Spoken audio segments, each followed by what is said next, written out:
Welcome back, everybody, to the show. I'm Titus, your host today, and we are excited to bring another episode from the MVM Show. Got Matt from High Prairie Sportsman back on again. Good to have you back, Matt. Yeah, good to be back. Man, you have been busy this last duck season. Just how many times did you hunt? How many hunts did you go on? I think counting snow geese, it's about 80 now. Holy smokes! Now is your conservation season over? No, we still got till April 15th, but Wow. we keep getting this, like we get this cold snap and then it warms up and then keeps getting cold again. Like today it's 70. Last week it was 4 for a high. So not really conducive for snow geese hunting. Yeah. What do you find usually the most success on your goose hunts for the snow goose? Once you want like a warm stretch, and once the adults move through, you get those juvies. They're not as smart, so you can get those to decoy a lot better. And I've only shot a handful of snows. I'm still learning a lot about it, but it's another addiction I'm catching, I'm afraid. Really, I've heard a lot of people say that if you've never done it and you waterfowl for a long time and you do it, it actually is pretty addicting when you get on a good hunt. Yeah, I'm like, you see those videos of those big snow tornadoes or big spins, they call them, and I've yet to experience that, but we've decoyed a few of them in fairly close, and that alone was cool. But I want to see one of those big spins where it's just hundreds of birds coming in on your, on top of you. Yeah, that would be cool. So it's kind of, you're just chasing that, or at least that's what I'm chasing right now. Yeah. Are you kind of trying to run it by yourself, or have you taken anybody this season to go with you and help? No, I just bought my first snow goose decoys this year, so I don't even really have much of a spread. I just got, I don't know, some silhouettes, 5 dozen silhouettes I think I got. So okay. I just go out with other people. Yeah. Well, I wanted to really kind of got sidetracked there, but I wanted to really start this episode off on talking about, firstly, a lot of things to cover, but I wanted to kind of go over the photography thing real quick because actually I'm holding in my hands, those of you that are watching on the YouTube channel, the MVM Show channel, I'm holding in my hand my Sony A7R III with a 200 to 600 millimeter G Master lens from Sony. And actually, I got some incredible photos today. I was out there, had a local waterfowl, kind of like a refuge drive-through, and man, I usually shoot in the evenings, but I shot in the morning today, and it wasn't mid-morning, but anyways, the sun was perfect lighting, and there was thousands and thousands of snows, and there was I saw some, not as many as I thought I would, but I saw some blues. And then there was a lot of Ross geese out there too, but I got really good photos of some pintails and a few pictures of shovelers. I mean, it's so easy to get shoveler pictures. It's just kind of like, I've been skipping over those, but I got some green wings, cinnamons, pintails. Got several. I got 2 banded snows and a banded Ross today nice. On pictures. So, but tell us about what you just captured recently. That was unreal. Yeah, so I kind of went on I think it was ended up being a 6 or 7 hour drive Saturday, just places I knew where there might be some ducks or geese, and started out the morning with a banded speckle belly, which I couldn't believe that. Yeah, that was my first stop. I saw these geese driving by, and I was like, I'll see if I can get close to them, and I'm using a 150 600 millimeter lens on my Sony A6300, mm-hmm. and so I don't need to get too close to them, right, where they'll fly away. But yeah, I was just watching these specks and these Canadas, and I was trying to look for quills and other cool stuff, and the specks just stuck out, and then I could see something shining on this one's leg, so that was cool to know there's actually bands in my area. Yeah, you were starting to think there wasn't, huh? Yeah, I didn't. I thought they were just a myth, but yeah. So started out there, and then went to another place where there was quite a few mallards, and I was taking pictures of these mallards, and all of a sudden I'm looking through my lens and I see this one. It has a blue bill, and I'm looking closer, and he's got the sprig too. It's a pintail mallard hybrid. First time I've ever goodness. observed that in the wild. And I was like, oh my gosh, this is awesome. Dude, that's And of course, yeah, of course he didn't stay still for very long. He swam behind like some weeds and I couldn't get a lot of pictures. I only saw him at the last minute. Otherwise I would have just taken, I don't know how many pictures of him, but right. I got a couple of good ones. Yeah. And then just tons of, plumed out green wings and pintails and divers and all kinds. I mean, it's just a great time to go out and take pictures of ducks. Oh my goodness, yeah. And you know what's so funny? I get really pumped when I just know, like sometimes you just know it's going to be a good shot. You haven't looked at it back at, on your computer yet, but like you kind of go back and look at it and you're like, oh, I know that's going to be a good one. And it's just like so exciting. Almost, I'm almost surprised at myself how excited I get about that. Cause I know when I know I take a good picture, like during the waterfowl season, like, oh, that one's going to look good once I edit it. But like getting these shots on these birds, whether they're stretching out their wings or they're flapping or they're in flight and they're locked up landing, it's just like, it's a cool feeling. Like it's pretty exciting. Oh yeah. Yeah. You're looking for that perfect angle, that perfect shot, like you said, and you get back to the computer and like, oh my gosh, this turned out way better than I even thought. And I had a blast. That's what I did all Saturday evening is I just sat down and I was going through all the pictures I took and editing the cool ones and deleting all the blurry ones. So. Yeah, right. Now you're doing manual settings probably, right? Yeah. For the most part I'm doing, continuous high shooting mode. And then, I can't remember what all I got it on, but yeah, basically what you do for sports action shots. Yeah. I think my settings today, and this probably bores some people, but I think I had my f-stop the lowest I could go was 5.6 on this. And then when you zoom in real close, it's 6.3 is the best you can get. But it's amazing how blurry background that is with that setting because it's such a far zoomed lens. Yeah. And then I think of not my frame rate, but my, shutter speed was at 1200, which just if anyone is interested in taking pictures, which I guess that some people have messaged me about that, and I'm still learning and stuff, but I have some really good teachers. Caleb Marmolejo, he's an amazing photographer, and he's really helped me with settings, but he's never really done birds like that. So he was like, I don't know. So I YouTubed it, but I also looked up Phil Conkey. You know who that is, and he takes incredible. And he actually does have a channel, and he goes over good settings for taking birds in flight and all that stuff. So I pretty much mimicked what he said. I think he goes 1200 on the which will take away blur, which is what you want because those birds are moving so fast. So I was on 1200 on the shutter speed, and then like 5.6 on the aperture, and then obviously your ISO is just kind of set based on the lighting. But yeah, I've been pretty happy. But like you said, you'll take 500 pictures and end up with 10 to 20 good ones. Yep. And that's and granted, I'm probably further behind you are even in the photography world there, Titus, but I'm still learning. But one quote that stuck out to me when I was, just doing some research is, or I guess it's kind of more of an anecdote, but there was a photography teacher and he was saying to his class, he had half of them try to set up the perfect shot. And they take one picture. And then he had the other half just take as many pictures as they could. And then at the end of the assignment is they would look at whose pictures turned out better. And it was the ones that took as many as they could, because you can try to plan the perfect shot, but more likely than not, something's going to mess up on it.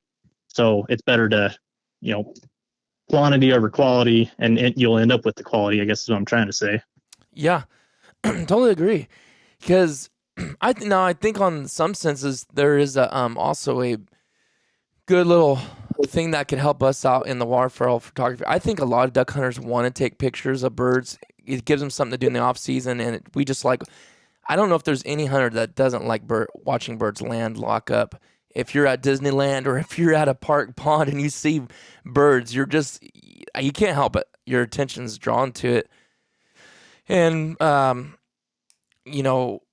I think us having the knowledge of how birds act and the things they do, for instance, like when a bird's getting ready to stretch or something, and depending on what you're looking for, you kind of know that because you can tell by their posture and their body movement, like what they are about to do, or if they're about to fly, because they get that look in their head movement and the way they're looking around, okay, they're getting ready to fly. Or, when a bird's locked up, getting ready to come in, so having that knowledge of knowing birds, I think really helps in the photography side of it too. Yeah. Yep. Completely agree with that. And one thing I've been kind of focusing on more this off season while taking these pictures is like whether it's geese in a field or ducks out there, swimming around or wherever they're at, is I'm trying to take pictures of them when they don't know I'm there. Mm-hmm. So I can kind of study them in the off season and try to set up more realistic spreads. Like, everyone's worrying about decoys touching or something. Well, I mean, shoot, you look at some of these pictures and they're right next to each other. Mm-hmm. Like, so you can learn a lot just from watching the birds and listening to the birds, but especially watching them. Totally. One thing that's helped me a lot too is flying in this area in the helicopter. And what I'll do is, you guys stay pretty high over these refuges, but still, I can when I'm going dead over them, and they're about, they're letting water out now. So before long, these birds won't even be around, but I'm taking advantage of when I do get flights. I'll look down over top of them and see, like, exactly like you said, how they're set up, how they're clumped together, how they're spread out as far as the birds themselves for decoy setup. And I've got pictures before of that, like just quick snapshots. And I'm like, man, there is kind of I shouldn't say there's like a pattern to it. There's definitely not a pattern to it technically, but they do set up in ways that you never set your decoys up. Like, they'll clump up, like you said. They'll clump up here. There'll be like 20 in a clump, and then there'll be another 10 over there in a clump, and then there'll be 2 singles out there by themselves randomly. So I know it's kind of random, but at the same time, it is nice looking at that kind of stuff if you can, to help you when you are setting up decoys. Like you said, some are right on top of each other, almost touching, so. Yeah. That's what I'm getting from some of these pictures is just ideas of how to set up spreads that no one else would even think of, like, just for instance, I was taking pictures Saturday of some mallards, and it was a steep cut bank, kind of, a 2-foot drop or something.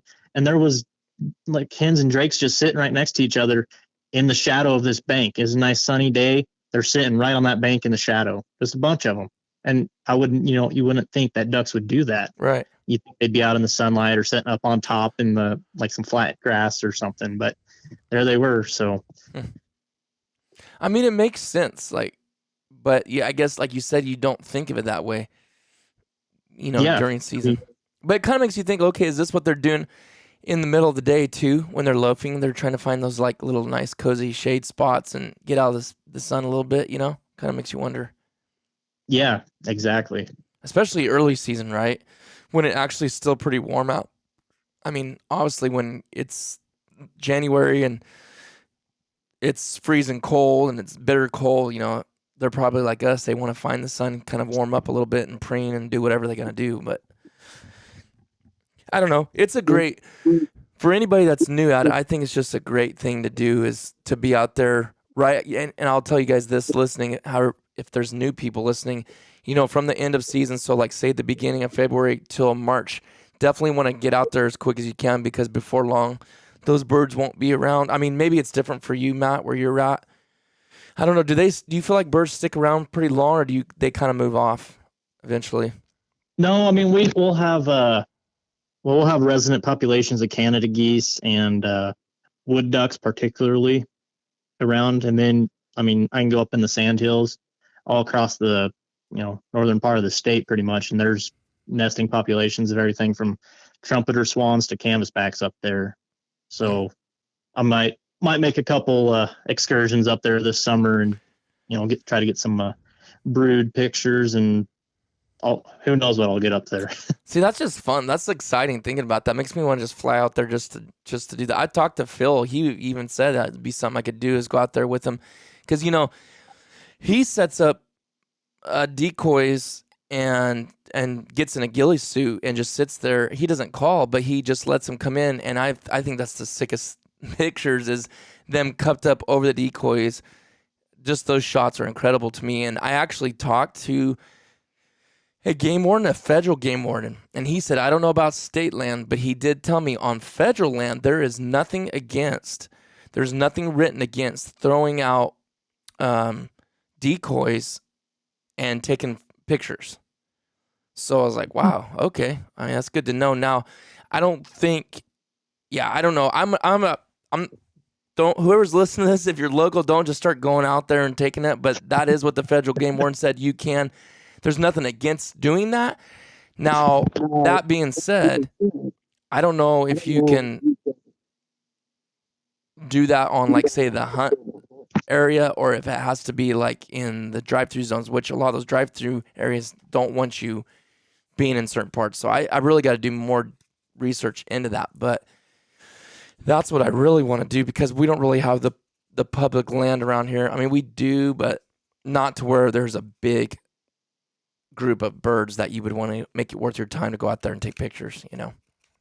Yeah. And see, if we get some good rains where like all the little ponds and wetlands and stuff fill up, we'll get covered up in blue-winged teal anyways, but they're a lot more spread out, and there's, you can hide the cattails and stuff, take pictures of those. And, they'll be up here in probably a month and a half, I would guess. They won't be here for a while. Yeah. I can't wait to get, I can't get them when they're nice and plumed out on the way down, but at least I can shoot them with my camera on the way up. And last year I even saw a few cinnamon teal up around here, so that was cool. Oh, but wow. I didn't have the camera, to get good shots of them. So hopefully this year they'll cooperate. Wow. I think another place that I'd like to go to is like I know this kind of sounds funny, but like a golf course. There's just certain places you can go that you're just going to be able to get good stuff, Yeah. This is going like to be up city close. Park. Yes, exactly. Like, and you'd be surprised how many bands are out there, those birds in city parks. Yeah, they'll come right up to you asking for bread or grapes or whatever. Yeah. And you know what's funny? A lot of these guys actually that is where they're getting their photos, but they just crop them in. You just don't know. But regardless, I don't care where they take them. I still like looking at the pictures. Yep, exactly. Kind of a little bit of a change, but I was kind of talking about bands. I just seen on the Cal Waterfowl thing, I guess they've banded like over 900 pintails in the last week here. And, kind of in the Central Valley. Ooh. Yeah, 900. That's a lot. That's a lot of birds. Yeah. And you know what? Here's something else funny. I shot that banded pintail this year. My buddy had told me, and I don't think people knew this, but he shot a banded pintail out of the same pond exactly 1 week before that. Same pond. Jeez. And my thoughts of that were, you know what? And I bet you that ain't. Oh, and I guess the week before that, someone else did, because the people at the check station told him. So 3 weeks in a row, out of the same pond, there was a Drake banded pintail each week for 3 weeks. And that's only what we know of. And I spent some time thinking about that, and I said, you know what? I think why that is. I think it's because that might have been a location in the summertime that they're doing the nets or the traps. And those birds are already acclimated. They like that pond. I mean, I know birds go wherever they want to go, but I'm wondering if that kind of has something to do with it. Like, that's a spot that they like to come in and out of. Yeah. Or is it just luck of the draw? I don't know. That's pretty good luck. I know. That's what I thought too. Pretty interesting. So was it, well, I better not ask that, but I'm just kind of curious. Was it within 100 miles of where you hunt that you actually seen some banded birds? Yeah, I mean, it was in that area, but like I said, I covered however many hours, so I went quite a ways. Yeah. Well, there's a chance, Matt. Yeah, hey, at least I know there's some around now. I know. I mean, they just don't show up when I'm hunting. Mm-hmm. We Thomas can't all be like some of these guys. Can't be all lucky like Jordan. Yeah, I know. I wonder how many he shot this year. Well, he's gonna come on the podcast too. I haven't asked him how many he's shot this year, but this is my best year. I've shot 3, so I was pretty stoked about that. Thomas, I'm actually jealous. I would have traded in one of the banded mallards I shot for what Tom shot. He shot a banded gadwall. Ooh. So I don't know. I'd take the banded mallard. Would you? I don't. It doesn't seem like much people shoot banded gadwalls. It seems like banded mallards just such a common thing. No, that's true. But I'm just thinking for table fare. Oh, that's true. That's true. Yeah, if we're talking about that, yeah, I'd agree with you on that for sure. Although, man, I don't know.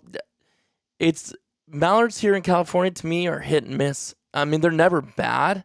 They're definitely better than a gadwall, no matter how you look at it. But man, some of those birds come from the Bay Area, and they are not the greatest. I will tell you that. Now Washington had a bunch of birds from Washington this year. Man, they're so good. Like every single one, and the fat on them is just thick, and it's yellow. I mean, it's just such good meat, and that you can smell them. I mean, there's nothing there. It's just the purest of meat. So good.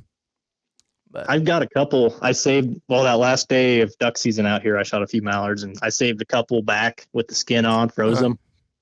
I'm gonna once the morels pop, I'm gonna make some skin on mallard with some morels. So I'm just waiting. You're making me hungry. That sounds so good, man. That's by far morels is my favorite. I guess you can call it a mushroom, or do they actually? You can't call it nothing but a morel. Is that how it goes, or is it actually a mushroom? No, they're mushrooms. Yeah. I don't want to be speaking out of turn and get something wrong there, but nope. Yeah, those are so good, man.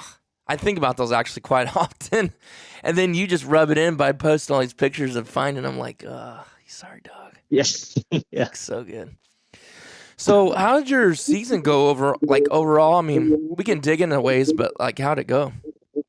Yeah, I'd say it was it was my best season bird number wise ever.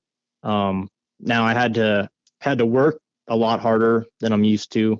But it was well worth it. So no, it was overall a really great year. Got to hunt some new areas that were awesome. I went out to Wyoming and I went out there for opening day of duck season there and got skunked both days.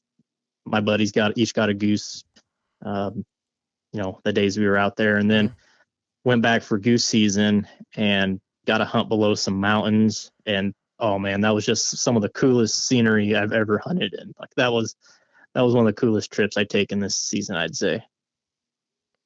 That sounds fun. I've never waterfowl hunted in Wyoming. No, I mean you don't think about it really a lot. And like I think the year-round tag for waterfowl is only like $100 for out of state or something. It was really like it was fairly cheap. Wow. Because they're all concerned about big game. They're not really, they're waterfowl. So yeah, you can't put a higher price tag when there's no one really coming there to do it, I guess, huh? No. How'd you guys do? I mean, I've seen some of the videos. Were you okay with how you guys did, or was it? Yeah, we shot our goose limit both days. Oh, okay. That second time. So nice. Yeah, that was just an amazing weekend. That sounds fun. Yeah, was that one of those times was with Ben, right? No, Ben came out and hunted with me. Oh, okay. Yep. Now where's he living now? He's in Lincoln. Oh, okay. So he's still in Nebraska then. Yeah, he's still in Nebraska. Oh, okay. And I haven't talked to him in a long time. How's he doing?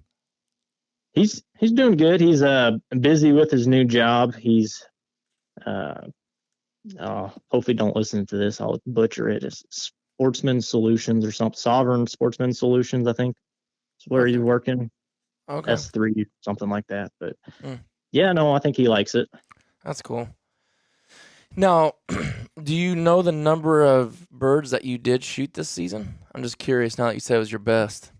Yeah. 183 ducks and 45 geese. Wow. That's a good year. That is a good year. Yeah. Now my question is, how many 28 gauge shells did you shoot this season? Well, let's just say I've already put my order in for some more cases from Boss.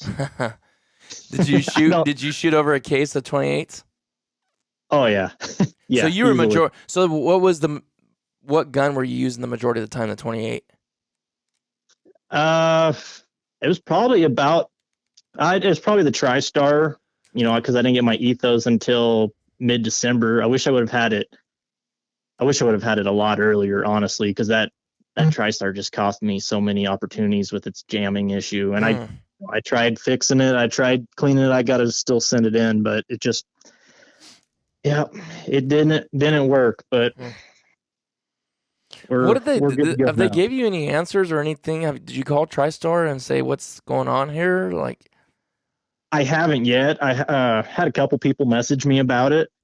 And it sounds like there might be a burr on like the bottom part of the action mechanism. Maybe I might have butchered all the terminology there, but kind of a rough, like it was cutting into the shell casing part way. So that was part of the problem. And then, just they wanted to extract cleanly either.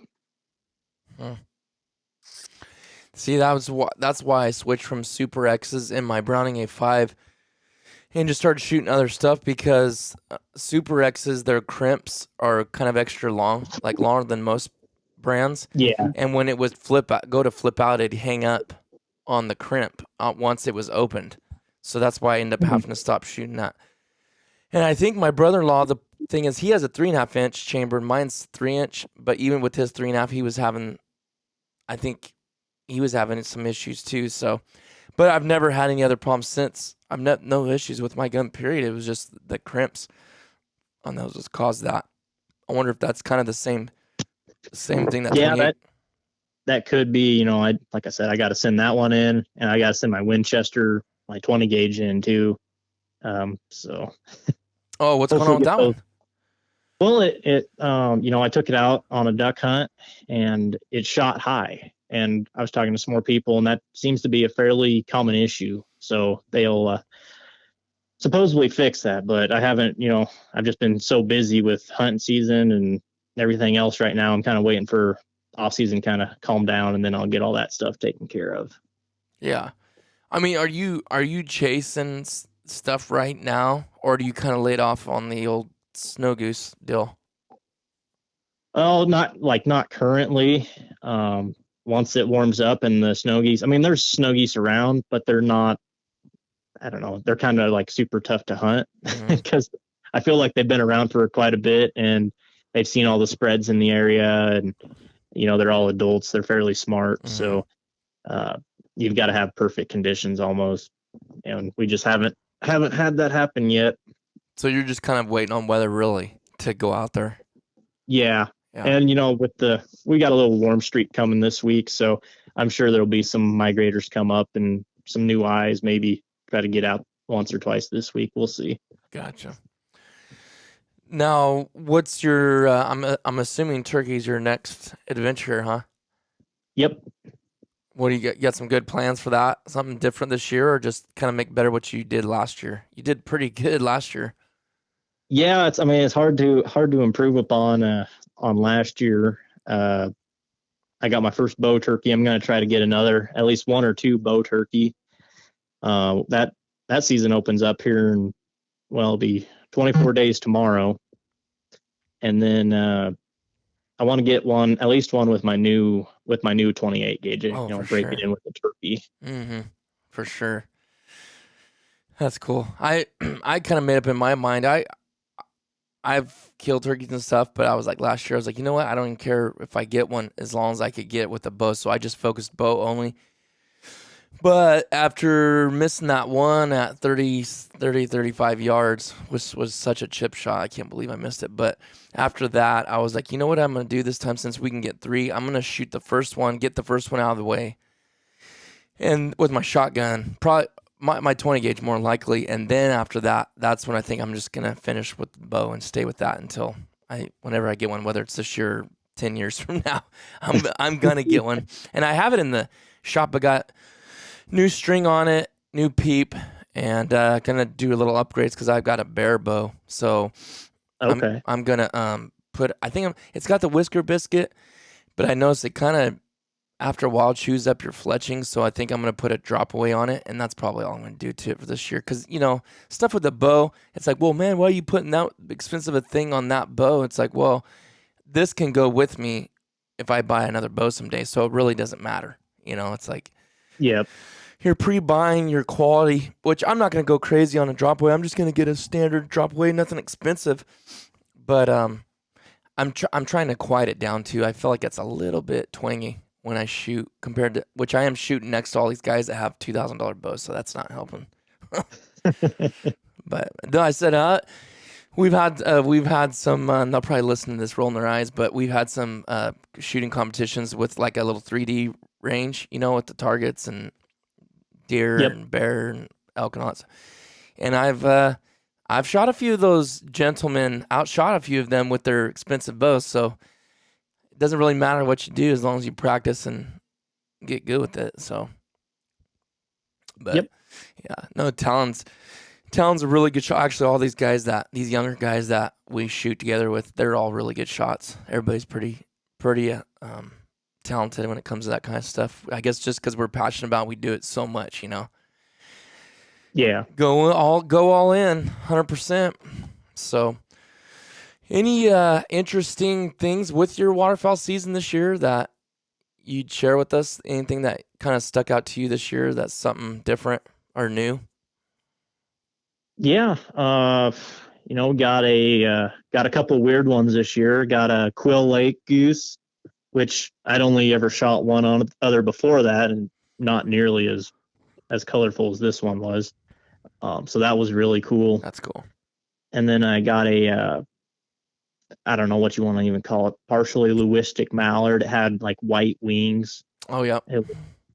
That was pretty cool. And I think I made some people upset when I told them I ate it rather than got it mounted. But it's like, I'm not made of money, I can't mount every weird one. Yeah.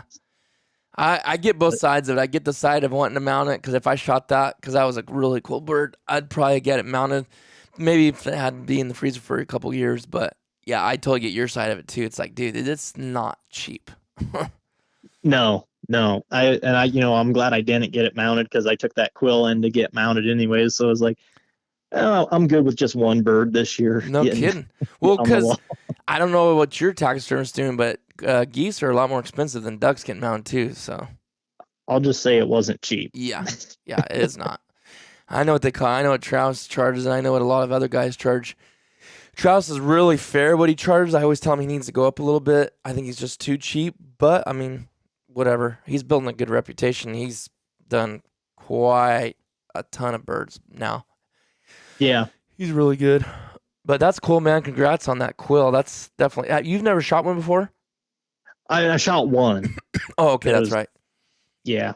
Like that's one cool. that I knew was mine, but it just had little white chest patches. It wasn't near as, pretty. That's cool. I've never even seen one one of these days. Well, it's funny because that was the week before Ben came out. I was out there in Wyoming, and Ben comes out, and I call this pair in, and there was three more right behind him, and they kind of join up. And I call them out, this pair. I'm like, that one's a quill. And that was the last one to go down. Oh. And it was the closest goose. And so Ben and his buddy, I let them shoot because, they let them center up. I was on the closest side to the geese, so I was letting them get the best shots at them at that point. And I'm like, that quill's getting away. And Ben pulls up and shoots, and then I shoot right after, and it goes down. But you could tell on the camera, he definitely got it, which I was happy. I'm glad he did. Oh, so he got a quill too then. Yeah, it sounds like he's getting that one mounted too. Oh, that's cool, man. That's super cool. Wow. So that was cool to get, not only see two quills in 2 weeks, but to get them both. Yeah. Yeah, because it's one thing seeing them, it's another thing. Yeah. My thing is like kind of talking about that hybrid, that pintail mallard cross. It's like sometimes in my mind, the way I like to identify birds before I shoot, and you're like really looking at the birds. What is it? Drake, hen, like you're thinking all these things. I said, what's going to happen to me when I see, well, I'll tell you another story here in a second, but what happens to me is I identify, and I think maybe sometimes it takes more time for me before I actually shoot. And I said, what's going to happen is I'm going to see a hybrid. And because I'm like trying to figure out what it is, it's just going to pass by and I'm never going to get a shot at it. It's like, yeah, that's why that's like my biggest fear. But what I did get a chance to shoot at, and I hit it 3 or 4 times, it just makes me sick thinking about it and talking about it. But a Euro widgeon, it was like, come around, cupped, from my left side, decoying, wings down, feet down, coming down. I shot, missed on my first, because I was like, man, the way the sun was, it was at his back, so I couldn't see the head really good, but I knew it was a widgeon. Well, right when he turned left to come in the decoys right in front of me, I mean, literally come in the decoys. And I shot, I missed. And when he flared up, Thomas was already limited out. I needed one more bird. And it flares up. I go, it's a Euro. And Thomas is screaming behind me, get it. And I shoot, boom, I hit it. But it like in the bottom, it's going kind of flaring, flushing straight up. Boom, hit it. Feathers come off it. And boom, hit it again the second time after 3 shots. And feathers come off it again. And what he does, I'm sure you've seen birds do this where they almost fly in place. Yep. I actually had enough time to load another shell. He's like, kill that thing, load another shell. And I'm like fumbling around, dropping shells in the water, freaking out because I know it's a Euro. It's only like 25 yards away. I drop another shell, and I'm thinking in my mind, how in the world has this bird not dropped? I put a 4th shell in after I shot those other 3, hit it again, and he flies off, and he flies so slow like he's going to drop and die any moment. I was like, I would walk a mile if I seen that bird fall and try to figure out, take Rocky with me. He literally fluttered and barely moved until he completely went outside. He would like go fly to the right, fly to the left, start going lower like he's going to fall, then come up, and literally flew like that till he was outside. I was sick to my stomach. Oh, sick. That's kind of like my pintail this year. Like you know, we don't get the pintails like you guys do, and all I want is a nice straight pintail with a big sprig on him. And it was my last duck hunt of the year. Actually, I was out solo, and I had this little blind I made out of tumbleweeds, which was a pain to shoot out of. But I see these. It was 4 pintails. There's 2 drakes, both nice sprigs, and 2 hens, and they made a wide pass. I was like, okay, maybe they'll come back. And I can't pintail whistle to save my life, so I was more just like kind of hoping. Which we had the wind, so that helped, but it was completely overcast, which that's not always good for the pintails. But they're coming back up to where I'm sitting at. I'm just like, I'm all right. Here they come. And I don't know. I had duck fever, like, you know, when you see a big buck, but I knew they were both nice sprigs and I could pick them out. And I rushed my shots and I never got him. Oh. I was like, oh, you gotta be kidding me. I finally get an opportunity at one of these and I couldn't capitalize on it. I was, that's gonna haunt me all off season. Oh, dude, I'll never forget this the rest of my life. I've wanted a Euro for as long as I can. I mean, who doesn't, right? But like, I've always specific, like, I want a Euro. Like, I want a Euro. And I wanted to cry. Actually, me and Thomas started fighting a little bit because he was so mad. I was like, dude, you don't think I'm just as mad? I'm the one that stinking missed. He's like, if I wouldn't have been limited out, I could have shot that. I'm like, yeah, no kidding. I was just, we were just really what it was. We were both just bummed and frustrated. It's like you finally have an opportunity in your life to shoot some rare bird, and you totally, like you said, get duck fever and blow it. Yeah. See, that's why, like, kind of going back to that, if I saw like that pintail mallard hybrid and I identified it on the wing, I don't know if I could hit that thing. I think, yeah, I'd be shaking so much just knowing. And you know what? Exactly what happened. What I thought would happen when I seen some type of hybrid or some rare bird is exactly what happened. I was always fearful, like I said. You know, I was like always thinking, okay, in this situation, you got to shoot, you know, fast and stay focused. And sure enough, like you said, duck fever sets in. And it's just amazing because I wasn't even shooting bad, but after that happened, I literally went downhill. It was like to get my 7th bird. It was just, I guess that shook me up so much. I just couldn't hit nothing after that. And I was actually low. I think I was like 6 birds and 11 shells or something. I mean, I was shooting really good. And then after that, I think I ended up shooting. I think I ended up shooting. Was it that hunt? I want to say I had to borrow some shells from. Maybe it wasn't that hunt, but I did have one hunt this year that I actually had to shoot over a box. I had to borrow like 2 shells from Thomas. I feel like I always have one of those a season. Like I feel like this year I shot the best I ever have. I feel like every year it gets a little bit better, but you always have those off days. But I was always averaging between I had a really good day. I had one day where I shot 8 shells for my limit, 7 birds. But for the most part, I think I was always sitting around 13 to 17 was kind of like my average range, which I'm happy with, like Yeah, that's not bad. I remember for years always taking like 20 to close to a box. And if not making what we call it here, the walk of shame, because you could only take a box in, that's pretty bad. Like that's bad shooting. But it's also, I think part of that's a lot of things. It's also selecting the shots too, going from when you were younger, just throwing still downrange to where now Yeah. you're not taking those shots, No, and I've noticed switching to bismuth definitely makes a Oh difference. man, yes. And so probably people think, well, what were you shooting? You said you hit it 3 times. It's not the ammo, it's where I was hitting it. That was the problem. I know, and the sad part is I know that bird's going to die. That's what makes me even more sick about it. I'd rather not even hit it and miss that thing, whiffed on it 4 times, than to know a beautiful Eurasian red-headed widgeon's going to be going out there dying somewhere. That just makes me sick. Yeah. And it was right there. I mean, but I was tailpiping. I was hitting in the bottom of the feathers. When it was flushing up, I was hitting it low. I just wasn't putting it up above it enough, Yep. And I think I was using bismuth that day. But I mean, that's not a miracle. I mean, it definitely, I know, has helped me kill birds that I normally wouldn't have, just because it is what it is. It's bismuth. But it's not a miracle worker, No, you still got to put it on the target. Mm-hmm. Yeah, that's a bummer. But, well, I know it's kind of early to ask this now, but staying on the waterfowl topic, do you have any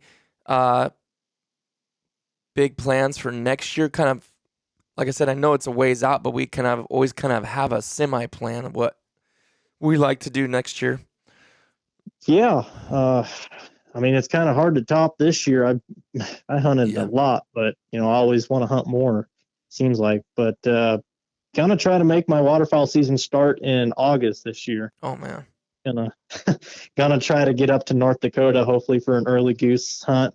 Seeing Thomas up there last year, that was just looked like a blast. And right now we're kind of talking about joining forces up there again next year. So hopefully that comes to fruition. Then we got teal season. Sure, hit that hard again. Hopefully we get some rain actually, so we have wetlands to hunt. But if not, there'll still be a few around. Just it'll be harder to hunt them.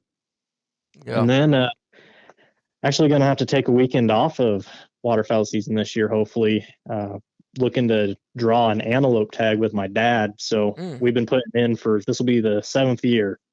And we should finally have enough points to both draw rifle antelope tags. Oh wow! So yeah, that'll be fun. Hopefully we can both bag one and get back to duck hunting then. That's hard to take a break in that, but when you've been putting in for that long, I totally get that. Me and Tom's been putting for 7 years in Wyoming for basically a trophy area. They're big antelope. That's why I've kind of taken the time to do this, but I think this year might be the year I think we have enough points to actually at least try. I don't know if we'll get drawn or not. I don't think the odds are very good, but yeah, we can let's put in. So, yep. And then, I'm putting in for a few swan tags in different states. So I don't think I'll get drawn this year, but hopefully in the future, really want to get a swan. Same here. Yep. Yeah. And, I don't know. I have a good friend that lives in, Utah, and that is definitely, I think that's where I'm gonna go get one, try to shoot one, is Utah. Yeah, that's where I'm applying to. Okay. They say I don't know, the guys there that live there told me you might not get it your first year, but you'll get it your second year is what I've been told. I don't know how true that is, but yeah, that's what I heard too. Okay. So yeah, I was like, I heard there's a chance you can get it your first year, but it's not very likely for non-residents. But your second year, you're almost guaranteed. Yeah. So. Okay. And I didn't mean they didn't know that. I meant like I might have been quoting that wrong, but okay, you saying that must that's how I understand it. I mean, I don't know. Yeah, probably. We call him Polly Goose, but his name's Braden. He's the one that went with us up there in Washington when there was snow and stuff. He lives there now. He's a California native, but he moved up there for school 5 years ago and said, "I'm not leaving this place." So yeah, I Yeah, think I'm just gonna go up there with him. those Washington hunts you guys go on, those look awesome. Yeah, it was fun. I will tell you this though, we hit the weather perfect. That was when everybody on this basically West Coast was getting that just nasty, nasty cold weather. Yeah, I saw a pretty cool Facebook post from Washington. I don't know. I want to say it was maybe Kyle Jones that put it out or something, but it was like there was burrows under the snow from mallards. Like they were out feeding and that snow just came in that quick or something, I guess. No way. They were, yeah, like you could just see like little duck burrows in like the cornfields out there, and they were just feeding under the snow. What? Yeah, I'll have to see if I can find that again Dude, and yeah, send that to me. You know what? It's so believable too because number one, they gotta eat, so it's in their nature. They've got to find the food. But mallards are such a hardy, aggressive bird. They're gonna find a way, you know. So I don't even doubt that. But that's so cool to hear that is something they do.